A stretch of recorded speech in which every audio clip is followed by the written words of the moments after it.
Whether you're a large Fortune 500 company or a small business owner with 20 employees, you should be considering cloud computing for your business.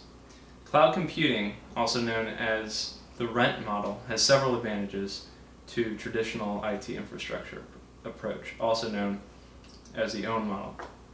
Cloud computing users can avoid capital expenditures on hardware, software, and services because they pay a provider only for what they use.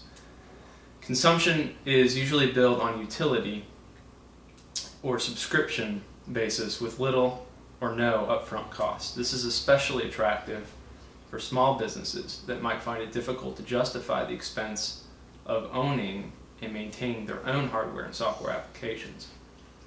Other benefits of the cloud computing approach are shared infrastructure and costs, low management overhead, elimination of upgrade costs, and immediate access to a broad range of applications. Cloud computing is currently at the peak of inflated expectations in the hype cycle and is 2 to 5 years from mainstream adoption.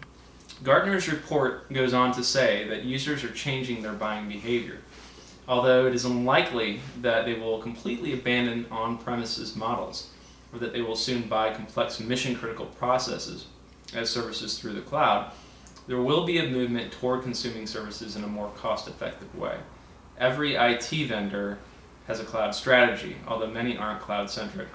Companies should develop their cloud strategies within the next 12 months.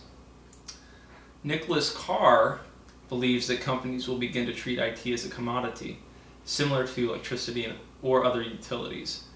Cloud computing fits the profile of IT as a commodity perfectly, with more and more companies not only using the same software but sharing the same hardware infrastructure.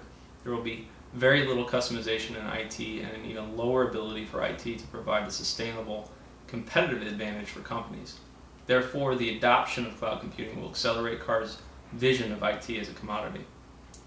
Economics drive decisions in business. In most cases, cloud computing will be the most economical approach to IT infrastructure. This is especially true for small companies that cannot afford the large capital expenditure required to purchase and maintain software licenses and hardware. For these companies, cloud computing will allow them to compete in places where they may not have been able to compete before. Cloud computing will also be the obvious choice for standard applications where customization offers very little value. However, there will be still cases where having a unique application may provide a competitive advantage that will provide enough benefit to justify the expense of development, maintenance, and ownership. For instance, a company that specializes in logistics may adopt a new inventory management system that allows them to route deliveries more efficiently. This might give said company a competitive advantage for a period of time that justifies the development of the software.